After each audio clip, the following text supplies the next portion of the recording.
Тысячи людей каждый год прилетают сюда в поисках чего-то, что невозможно купить за деньги. Одни находят это, другие возвращаются домой ни с чем. Кто-то остается на месяцы, а кто-то на годы. Чтобы понять, что происходит на этих островах на самом деле, я сел на мотоцикл и отправился из Бангкока через весь Таиланд к берегам Сиамского залива. Впереди были сотни километров дороги, паром посреди моря, остров Панган, остров Котау и попытка выяснить, есть ли на этих островах что-то особенное, или вся их магия существует только в рассказах путешественников.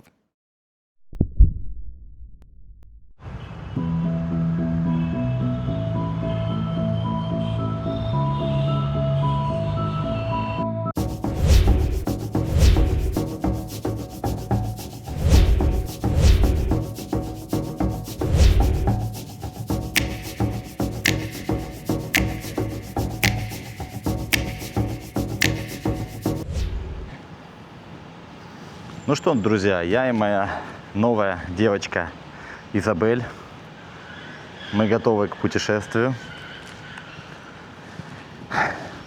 Погнали! Чтобы добраться до острова Панган, мне предстояло преодолеть примерно 750 километров. Если ехать без остановок, то это около 11 часов пути. На самом деле маршрут довольно-таки простой. Главное выбраться из Бангкока, а дальше дорога практически все время идет на юг страны. Чем дальше уезжаешь от столицы, тем меньше становится городов, и тем больше вокруг становится зелени, горы и джунгли. Многие путешественники растягивают эту поездку на несколько дней, делают остановки по пути и ночуют в разных провинциях. Но у меня такой возможности не было. Нужно было успеть на паром уже следующим утром, поэтому в этот раз я просто ехал вперед.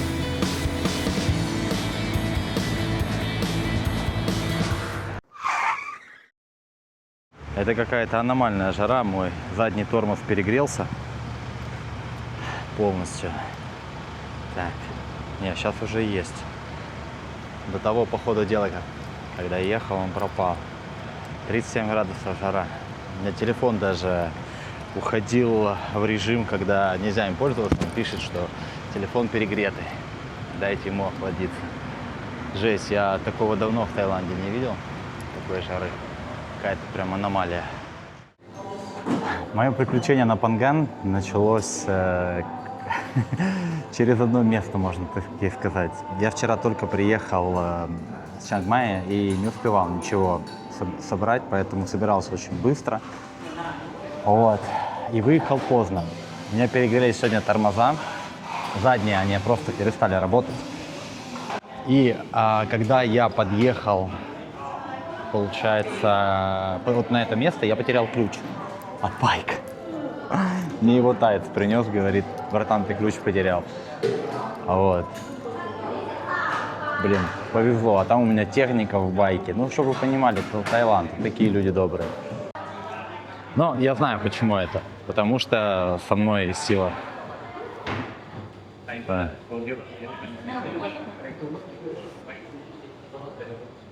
Мой любимый персонаж.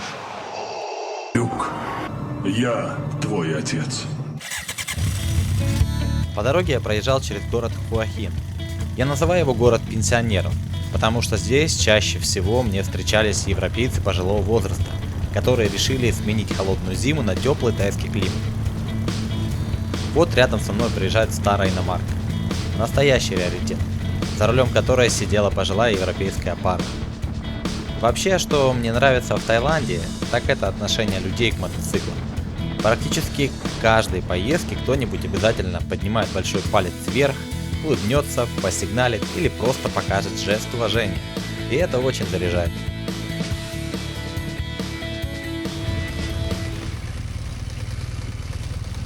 Well, hands up, big guy. I got jumped the gun there. Nice. Monster. Thank you. I before have this bike. This is my first big bike. It's fun. Yeah, this very good bike. I love it. For an old man, it's perfect. Yeah, you If I know. went any faster, I'd die early. Yeah, before I have this bike, I go every province in Thailand by this bike. Nice. Well, good to see you, babe. My Yeah. son drives, I don't know, he races. Yeah. He's on a Honda now. Yeah, I can see you.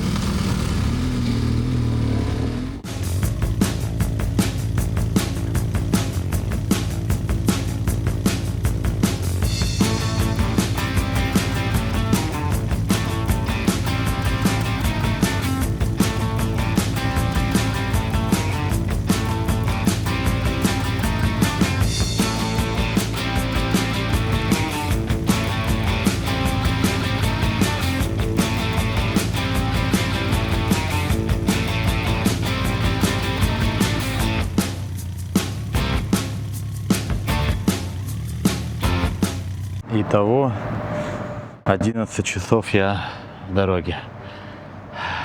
Устал. Ну, приехал в отельчик. Завтра паром в 5 утра.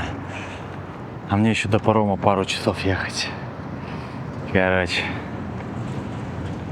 Ой, мне легкая эта работа. Из болота тащить бегемота.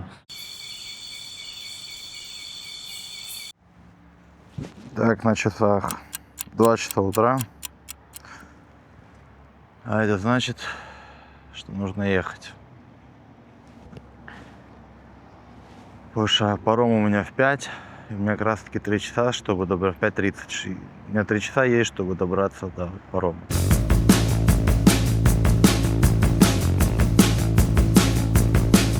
Ребят, смотрите, меня навигатор куда повел не туда. Я уже еду по джунглям один, где-то минут 30.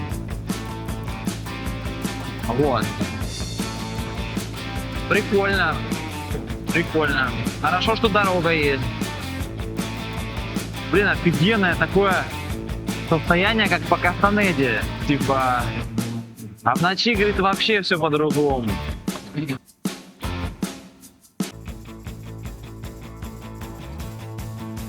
Наверное, именно за это я и люблю дорогу. Она никогда не бывает одинаковой. Меняются пейзажи, меняется погода, меняются люди вокруг.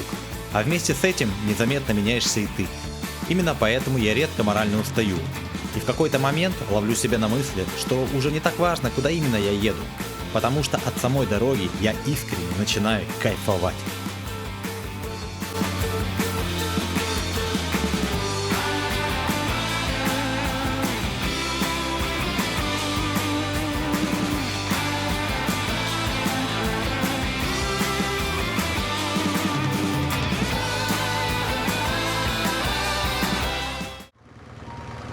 Все, до парома добрался вовремя.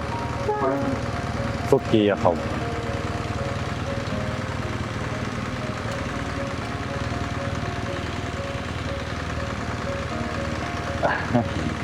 Плывем на Панган.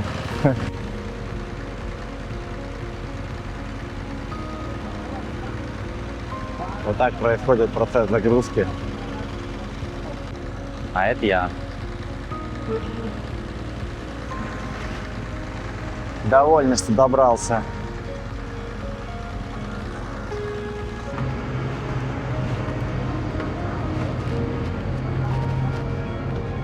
Итак, 350 бат. Я вместо того, чтобы втыкать, сейчас буду лежать на диване, и меня будут массажировать. Разве это не кайф? Кайф. Вот на, ребятки. Рассвет.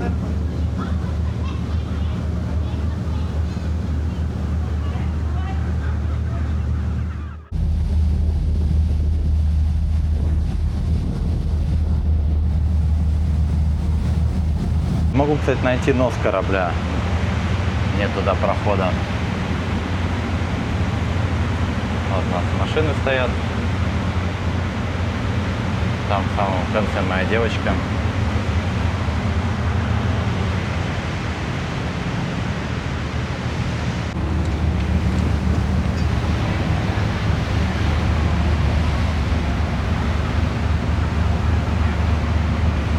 Вот туда мы поддержим.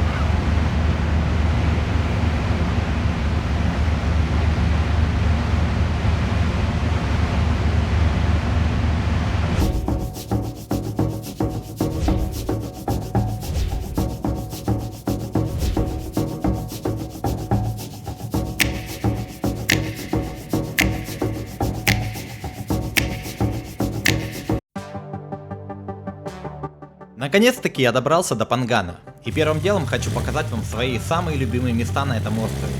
Когда-то именно они заставили меня по-настоящему любиться в Панган.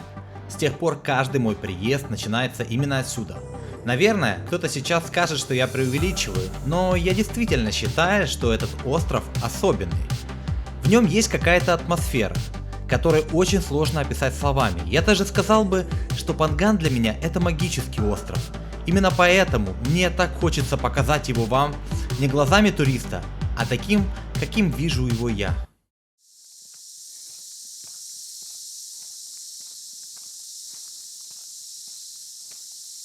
Короче, самая тяжелая часть. Подъем. Немножко нужно покарабкаться по веревке.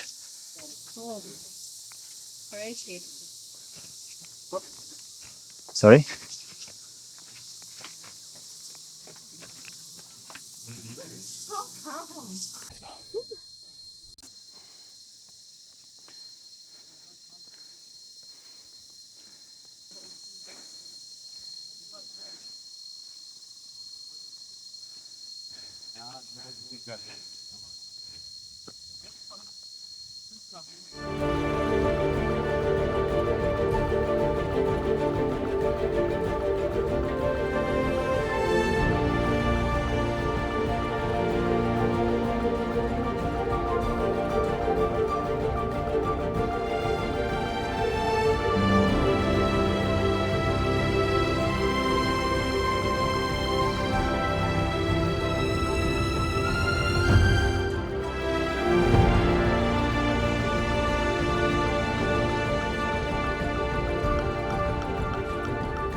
Смотрите, ребята, эта вот злачная дорога называется дорога на Батл-Бич.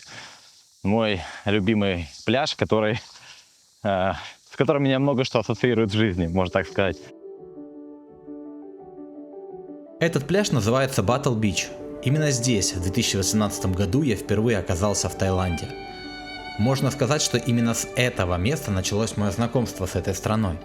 Тогда я прожил на пляже довольно-таки долго, и с тех пор каждый раз, приезжая на Панган, обязательно возвращаюсь сюда. Батл-Бич считается одним из самых уединенных пляжей острова. Добраться до сюда можно либо по бездорожью, либо на лодке. Рядом нет ни магазинов, ни шумных улиц. Наверное, именно поэтому здесь до сих пор сохранилась особая атмосфера. Если вы любите тишину, природу и хотите хотя бы на несколько дней отключиться от привычной суеты, то, как по мне, Батл-Бич – одно из лучших мест на всем Пангане. Вот, собственно говоря, такая вот дорога, на которой нельзя проехать на мопеде, но можно проехать на машине. Раньше тут не было никаких такси, сейчас вот такси сделали по 100 бат. Но я не решил платить 100 бат. Нифига себе, 100 бат. За то, что за 100 бат они лишат меня возможности прогуляться по джунглям. Слышите их? И они хотят меня лишить этих возможностей. Им еще заплатить за это надо.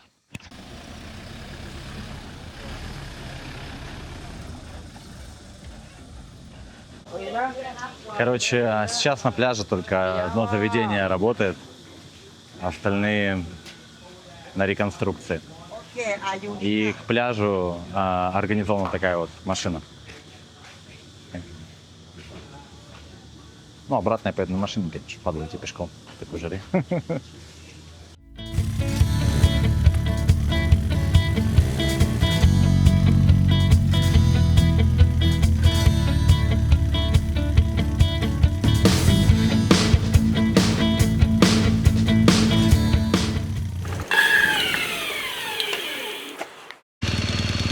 Ну что, друзья, дело дрянь. У меня потом поломался мотоцикл в джунглях. Он дымит.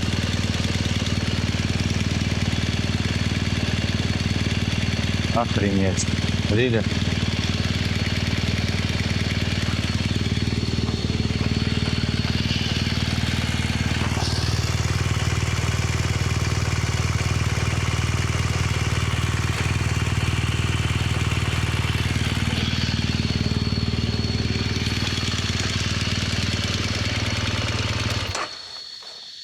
И главное, брал я его на BMW сервисе, меня уверяли, что все отлично, это официальный дилер Бэхи в Таиланде. Вот. Я просто даже и подумать не мог, что он сдохнет через 4 дня. Сцепление полностью сдохло, вот его нету. А я стою Блин, посреди джунглей, благо тут оборудованные джунгли, хоть он не поломался где-то по дороге, я не знаю. Или на горке там сцепление просто перестало работать. Ну, не знаю, короче. Злости нет предела. Сейчас буду искать мастера на острове, потому что надо как-то его сделать. Это Бэха, это не Honda, который можно отверткой починить. Это прям BMW. То есть сейчас буду искать мастера. Не знаю, покажу, что получится. Вот так вот бери в дилерских центрах. Я думал, что это гарантия качества. Короче, мастера здесь, который сможет отремонтировать мой мотоцикл, я не нашел. Зато в очередной раз понял, что в любой стране очень важно иметь какие-нибудь связи. И вот человечек позвонил в BMW центр и сказал, что вот мотоцикл застрял, мы у вас его покупали, сцепление не работает, он весь дымит. На что BMW центр ответил: мы его заберем и доставим в Бангкок, чтобы вы понимали, это километров 700, и отремонтируем за наш счет. Чудесно. Чудесно. Да, трип мой сейчас немножко будет проходить по-другому, и следующая половина выпуска я буду бегать с рюкзаком. Но я в очередной раз убеждаюсь, как важно иметь связи. Итак, мне осталось найти людей, которые доставят мой байк через паром на своей машине. И там меня встретит уже BMW центр и заберет байк, как только я приеду с острова. То есть на острове не могут забрать байк. Вот, поэтому сейчас я решаю этот квест. Я тут езжу по ферри, по полициям, но уже как час не могу найти, кто осилит мой здоровый байк. Это вот, наверное, какая-то такая груженая нужна прям машина. Прям газелька какая-то. Ну, в общем, пока еще вопрос не решил. Короче, уже третья точка, меня пинают везде, говорят, что нет машин, нет больших машин на острове, что-то загрузить, то еще чудовище. Я даже не знаю, что делать. Реально, вот приехал, сел, мне хвалили этот центр, Джимми центр, но по итогу, короче, и у них ничего подходящего не находится. В общем, сейчас буду думать, не знаю, включать, звонить, колокола. Интересный квест.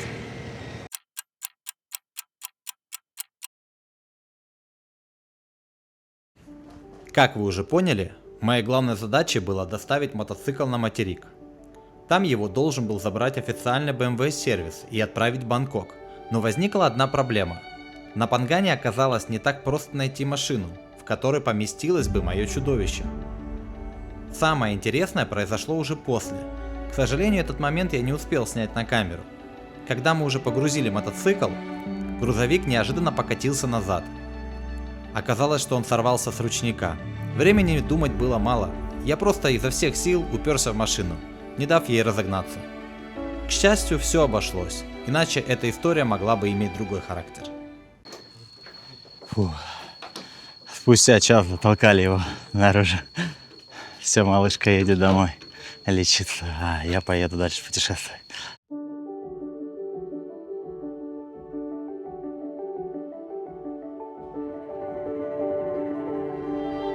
Это место, это такая тихая гавань Пангана. Тут раньше был отель, а сейчас все заброшено. Сейчас я покажу эту локацию. Мне она очень нравится. Я вообще люблю заброшки. А возле моря так тем более. Вот.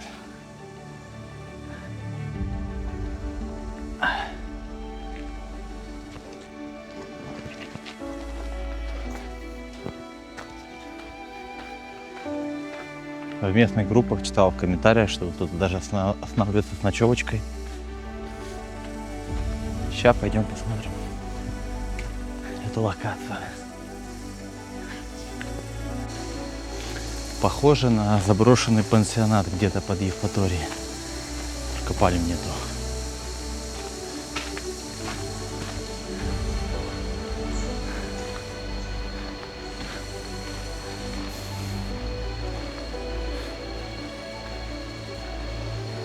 Я уверен, есть люди, которые здесь, может, даже свадьбу праздновали или останавливались в этом шикарном месте.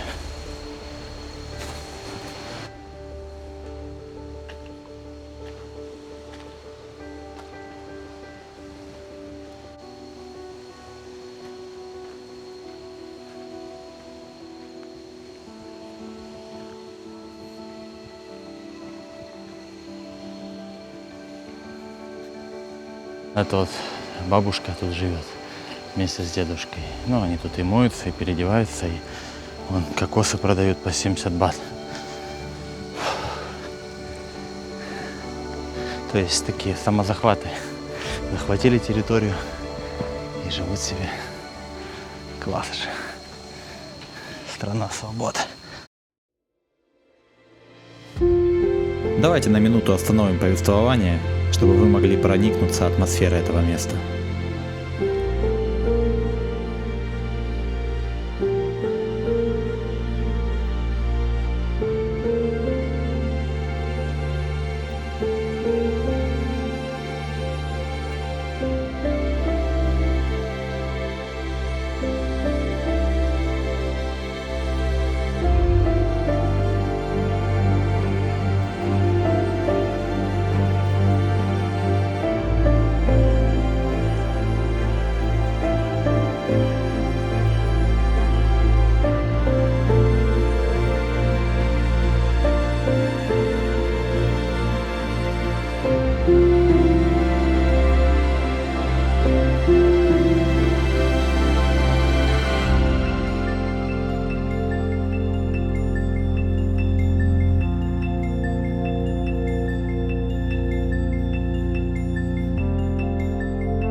Я пока гулял, ребят встретил. Ребята диджеи. Сейчас немножко помогаем с видео. Посмотрим, что получится. Знакомьтесь, это Антон. Как я уже говорил, мы познакомились совершенно случайно. Он приехал сюда из Владивостока и работает диджеем. Мне понравилась его идея устраивать музыкальные сеты прямо под открытым небом. Честно говоря, я и сам часто включаю на ютубе подобное видео. Очень крутой формат.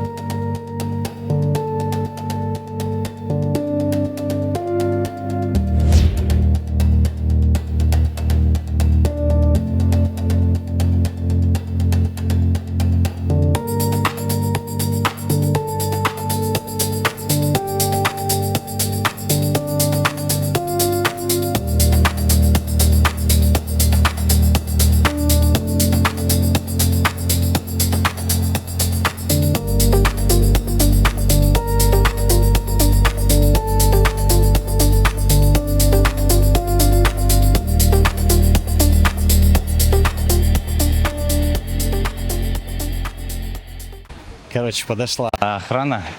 Сказала, что мы там не можем снимать с дрона. Вот меня куда-то ведут. Не знаю, чем это все дело кончится, походу. Но я знал, что это заповедная зона. Блин. Сам виноват. Сейчас буду решать. Подъехали рейнджеры, сказали, что тут нельзя снимать, и сказали, чтобы мы ждали, пока за нами приедут там, типа. Ну, я под шумок свалил. Вот, так как у меня-то дрон был. Вот, им-то что, у меня у них камеры обычные. Голову сейчас им туда и отпустят. А у меня был дрон, поэтому я тупо свалил. Ну, как-то так. Не знаю, хорошо это или плохо, напишите в комментариях, как вы поступили. За эту неделю я успел попробовать много всего, чем живет Панган. Йога на рассвете, ледяные купели и сауны под открытым небом. Практики, мантры, эстетик дэнс и вечера с живой музыкой. Раньше я относился ко многим из этих вещей довольно-таки скептически, но в этот раз решил ничего не оценивать заранее и просто попробовать. И знаете, это оказалось очень интересным опытом. Я приехал на остров с головой забитой мыслями, переживаниями и вопросами, а уезжал с совершенно другим ощущением, будто внутри стало намного тише. Не знаю, связано ли это с самим Панганом, людьми, которых я здесь встретил, или просто с тем, что на неделе удалось выпасть из привычной суеты, но одно я понял точно. Иногда лучший способ разобраться в себе – это просто ненадолго сменить обстановку и послушать себя в тишине. Сегодня последний день мой на острове Панган, поэтому я решил немножко углубиться, поснимать людей Пангана на закате и потом поехать на церемонию, попробовать ее отснять. Ну, посмотрим, что получится из этого.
За время пребывания на острове я немножко изменил свой имидж. Как видите, остров творит чудеса. Это потрясающий магический остров Панган. Сразу так всего не перечислить, что тут произошло. Ну, одно могу сказать точно. Панган для каждого дает свои инсайды, и их нужно уметь улавливать еще. То есть, к примеру, вот я здесь на острове много раз терял то микрофон, то пульт от дрона я забыл, то телефон 2 раза потерял. И мне всегда он возвращался тем или иным путем. Вот, это была просто какая-то магия. Ну, тяжело объяснить. В общем, ты даже когда вот 4-й раз находишь свою технику, просто то ты потерял ее, и потом такой, она где-то рядом. Поворачиваешься, чуть-чуть проходишь, и она лежит. Ты же как будто знаешь, какое это место. Вот. Остров фантастический. Дальше мы с вами поедем на остров Тао. Ко Тао. Ко — это по-тайски остров. Тао — это его название. Вот. Я там ни разу не был. Изначально я хотел поехать на Самуи, но потом решил не ехать туда. Я как-то не люблю Самуи. Вот сколько раз я там был, вот не заходил мне Самуи. Панган для меня это такой остров, который самобытный. И вот тут еще не сильно сюда не сильно зашла коммерция. И слава богу. Потому что если его будет также осваивать, как осваивают Самуи, то скоро, скорее всего, тоже какой-то аэропорт построят. И лежаки начнут, станут быть платными. То есть это прям портит все впечатление о райском острове. То есть когда вот коммерция заходит так далеко. Она неизбежно придет, но надеюсь, что не при моей жизни. Итак, подытожим. Мы доехали с вами от Бангкока до Суратхани на мотоцикле. Оттуда пересекли с мотоциклом до Пангана. Дальше у меня поломался байк. Я исследовал остров на мопеде. После этого с Пангана мы едем на Котао. И с Котао мы прыгаем на Чумпон и делаем такой круг. Вот. И, собственно говоря, после этого опять Бангкок. Как-то так.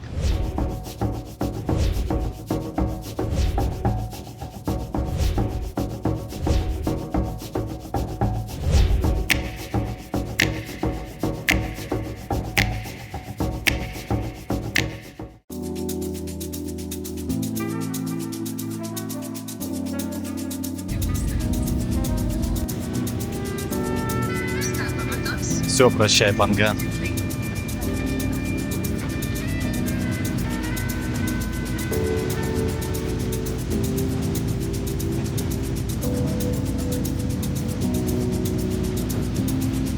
А мы едем дальше.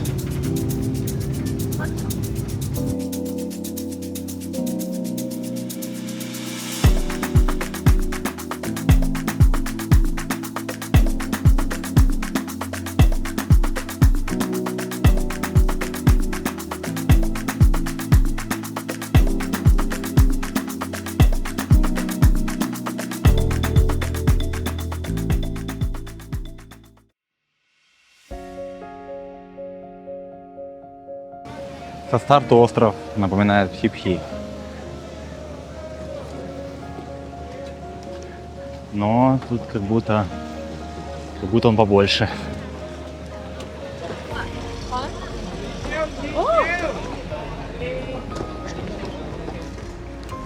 Блин, остров кайфово вообще.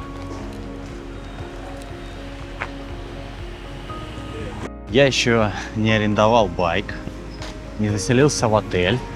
Но уже на завтра проплатил дайвинг.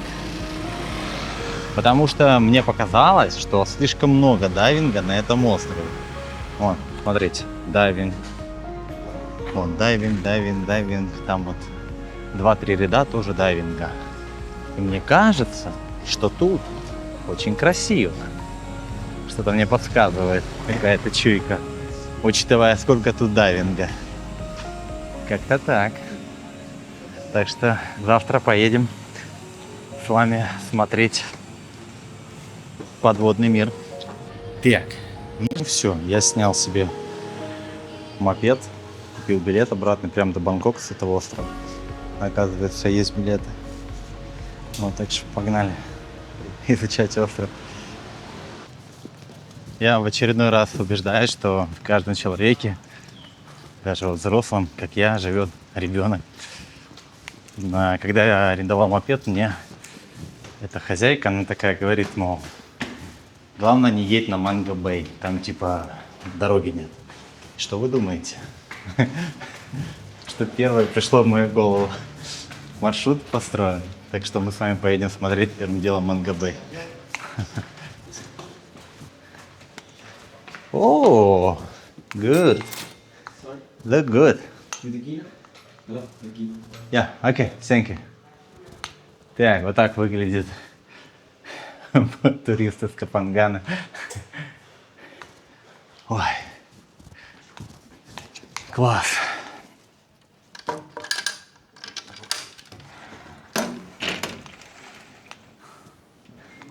Блин, офигенный остров.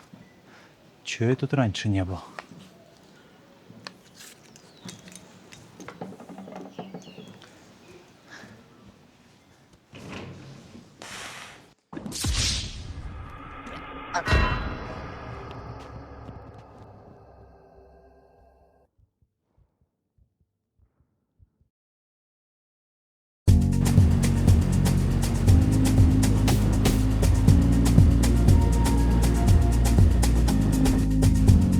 Смотрите, ребят.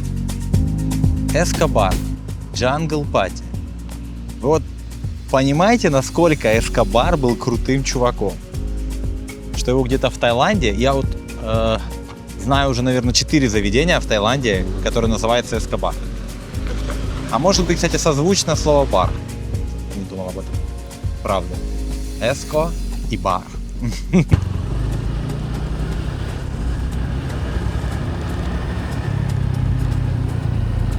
Газ, пол, руль, крутой поворот, улыбаясь. Уазик Паша чей-то огород, блядь. Тяжело читать рэп, вести байк и записывать видео. Я Цезарь. Юлиан. Куда-то я приехал, даже не знаю куда.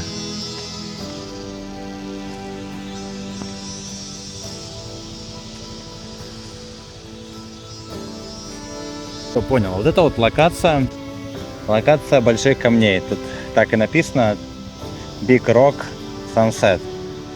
Это большие камни на закате, типа. Ну, закат пока не видим, он там вот. Сейчас пробую другое место найти.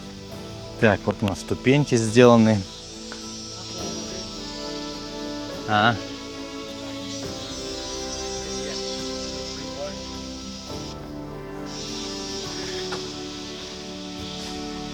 long you stay there? I stay, hello, this is my camera. I stay 3 days. Sorry, oh. Ooh, nice place. Really hot there, huh? It's okay, I live in Thailand 5 years. I live in Thailand 5 years. Where you live? In Krung Thep. Oh, my friend. Sorry, can I look this? This one? Yeah. Interesting, this one. This is from Latin America. This again. Oh,นี่นะตรงนี้หลายประมาณนี้โอเคนี่นะ What do you drink? Tea, you want? Yeah. This is Chinese tea, very good. Chinese tea, huh? I can give it to you. You want? You want? Yeah. Let's get the tea, you will try. Very good tea. Very good tea. Yeah. Denmark. Very good tea.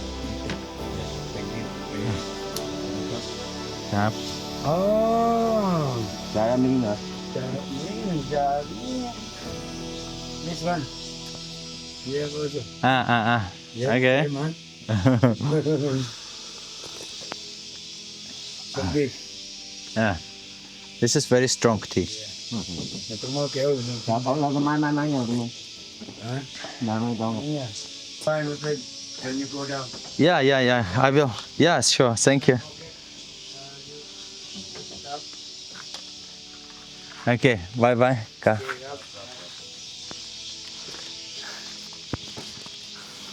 Класс, тут ребята живут беззаботно. Что еще нужно для жизни? Палаточка, джунгли, море рядом. Вон, на лодке ходят, рыбачат, а вечерочком живут в джунглях.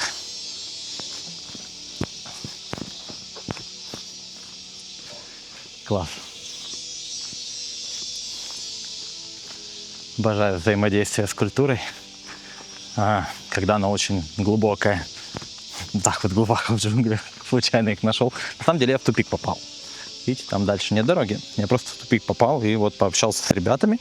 Они мне сделают путешествие вокруг острова. Помогут с этим, с лодкой. Класс. Ну что, едем дальше. Вот, видите, парень девочку куда-то повел.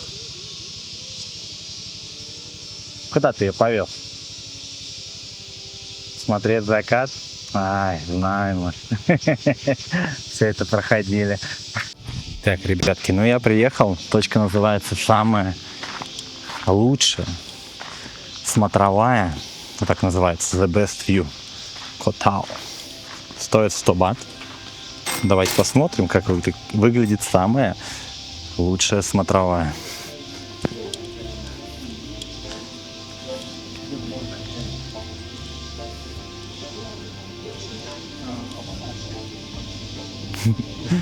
Это и правда удивительно.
Друзья, это однозначно был самый шикарный закат. Да.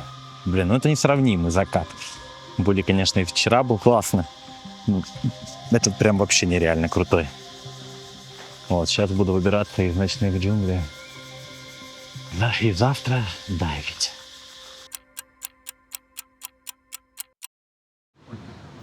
Доброе утро, друзья. Сегодня мы отправимся дайвить и посмотрим остров немножко после этого. Также сегодня будет какое-то мероприятие. Вот, так что день насыщенный. Знакомьтесь, это Джек, мой инструктор.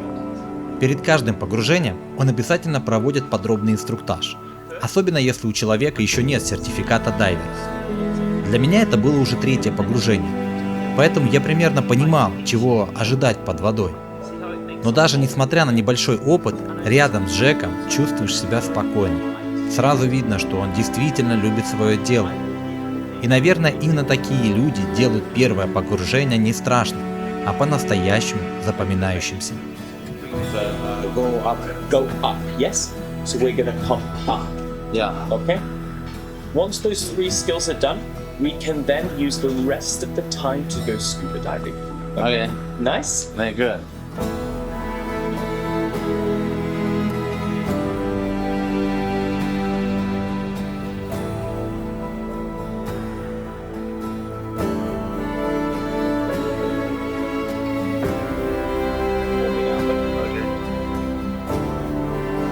Okay, good. Perfect. Nice. Все. Заплыл готов. До этого я уже нырял 2 раза. Первый раз на Зуки в 2018 и второй раз на Бали. Это 3-й мой раз. И здесь помимо онлайн-инструкции, помимо обычной инструкции, еще есть онлайн-инструкция. Вот. Как-то все более профессионально. Все, вот мой полный лук. Вот так вот я выгляжу.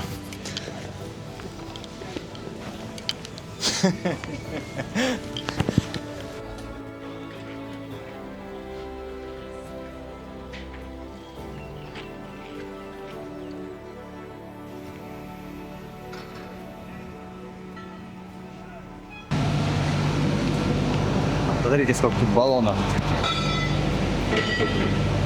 Огромное количество людей приезжает сюда, чтобы обучаться дайвингу. Здесь очень дешево и легко добраться до спота, то есть до места, где можно дайвить. После этого ты получаешь PADI сертификат. Вот, поэтому тут такой ажиотаж и так много европейцев. Okay. Офигеть. У меня появился свой собственный оператор ненадолго. Блин, я расту. Это не может не радовать.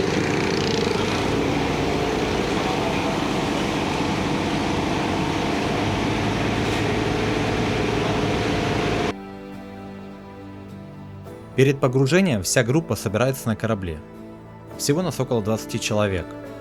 Но под воду все уходят небольшими группами. На каждого инструктора приходится максимум 2-3 дайвера. Так гораздо безопаснее и спокойнее. Ну а теперь самое интересное.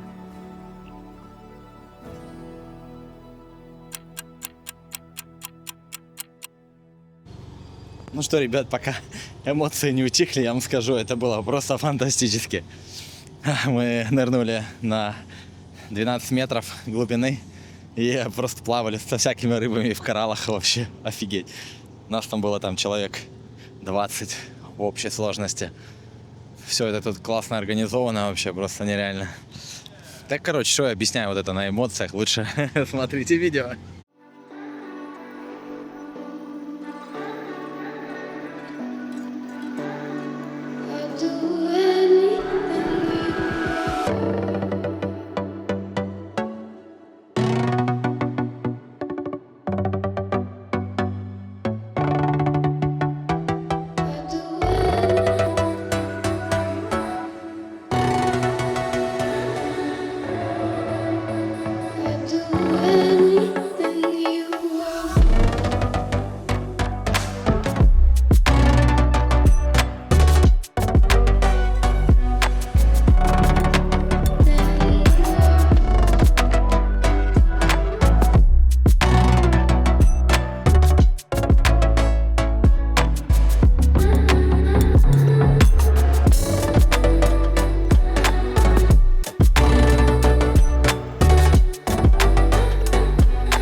Сейчас я хочу показать вам часть нашего прекрасного мира, которая скрыта под водой.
Ну что, друзья, как вам понравилось видео?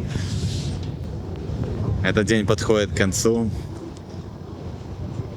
Хотел сказать насчет бояться или не бояться дайвинга. Это, конечно, каждому решать самому, но мне всегда страшно, когда я иду дайвить.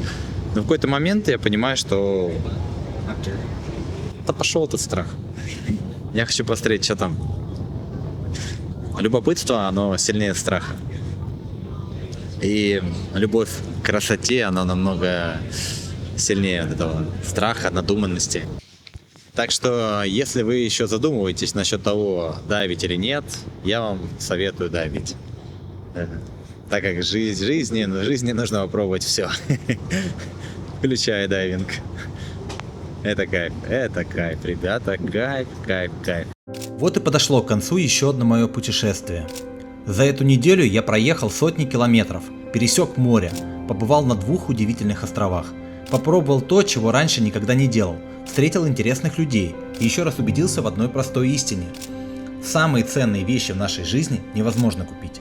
Можно купить билет, можно купить мотоцикл, можно оплатить отель или паром, но невозможно купить эмоции, которые ты испытываешь, встречая рассвет у моря. Невозможно купить воспоминания о людях, с которыми случайно познакомился в дороге. И невозможно купить чувство свободы, которое появляется, когда ты понимаешь, что впереди открыта целая дорога. Каждая новая страна, каждая встреча, каждый пройденный километр чему-то учит. И именно этот опыт остается с тобой навсегда. Знаете, иногда люди думают, что путешествие начинается только тогда, когда покупаешь билет в другую страну. Но это совсем не так. Путешествие начинается в тот момент, когда ты решаешь выйти за пределы привычного. Иногда для этого достаточно просто проводить закат или подняться на вершину рядом со своим городом. Спасибо, что провели это путешествие вместе со мной. Увидимся в следующем выпуске. До скорых встреч! Друзья, если вам понравилось видео, то переходите на мой телеграм-канал и подписывайтесь. Здесь я веду новости и рассказываю о своем кругосветном путешествии, которое вскоре начнется. Тут вы можете всячески поддержать проект и также подписаться на остальные мои соцсети. Спасибо, что остаетесь со мной, спасибо, что поддерживаете. До скорого.